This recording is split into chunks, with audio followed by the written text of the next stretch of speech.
Du möchtest arbeiten, aber du weißt nicht, welchen Weg du gehen sollst, um einen Arbeitsplatz oder Ausbildungsplatz in Deutschland zu finden. In Deutschland gibt es viele verschiedene Organisationen, die die jungen Geflüchteten neben den Jobcentern und Arbeitsagenturen helfen, ihren Weg zum Arbeitsmarkt zu finden. Was heißt das eigentlich? Wir sind heute hier bei Arevo Berlin Übungswerkstätten. Lass uns reingehen. Ich bin mit Frau Franziska Hartmann hier verabredet. Hallo, Frau Franziska Hallo. Hartmann. Herzlich willkommen. Dankeschön. Am Anfang will ich das erfahren, ob man als interessante Person auch einfach vorbeikommt oder muss man einen Termin vereinbaren. Unser Haus ist den ganzen Tag geöffnet, von Montag bis Freitag, und man kann immer vorbeikommen. Aber manchmal haben wir nicht so viel Zeit und dann würden wir dir einen Termin geben, wenn wir dir nicht sofort helfen können. Franziska, ich bin jetzt hier. Ich will arbeiten, aber ich habe noch keine Idee. Was macht Arevo für mich? Wir helfen dir dabei, eine genauere Idee vielleicht zu finden im Bereich Handwerk, und du kannst bei uns verschiedene Kurse besuchen, wo du herausfinden kannst, welche Arbeit zu dir passt oder welcher Handwerksbereich zu dir passt. Dafür machen wir praktische Kurse hier bei uns und auch in Berliner Innungen. Wir haben eine Holzwerkstatt, das heißt, hier arbeiten wir viel mit Holz, manchmal auch mit anderen Materialien, zum Beispiel gerade auch mit Glas.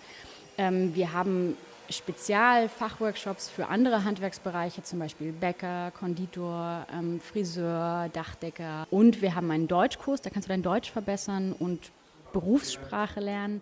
Herr Amit, richtig ausgesprochen? Wir helfen dir, ein Praktikum zu finden, helfen dir bei dem ganzen Bewerbungsprozess und arbeiten daran, dass du einen Ausbildungsplatz findest oder eine Arbeit in einem Berliner Das Unternehmen. wird auch zu Ihnen passen. Sie kochen ja auch immer unten schon sehr lecker.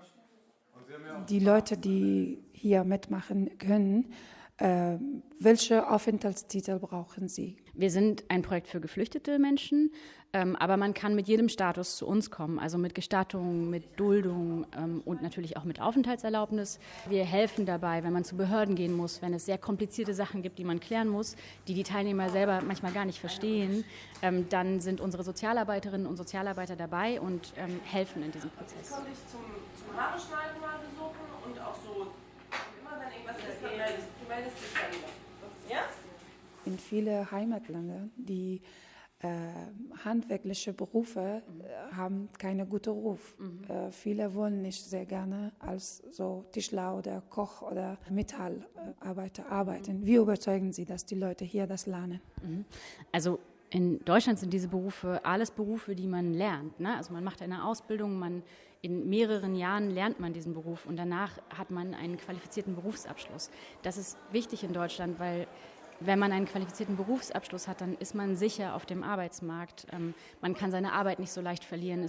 Diese Berufe werden sehr stark gesucht. Es gibt sehr viele Arbeitsplätze für diese Berufe und man hat eine sichere Bezahlung. Wenn man ungelernt ist, dann ist es immer unsicher. Man kann seine Arbeit auch verlieren oder man wird vielleicht schlechter bezahlt, weil man Helfer ist. Deswegen lohnt es sich, einen Beruf zu lernen, weil man dann nachhaltig in Deutschland eine gute Chance auf dem Arbeitsmarkt hat. Und das bedeutet auch Sicherheit für die Menschen.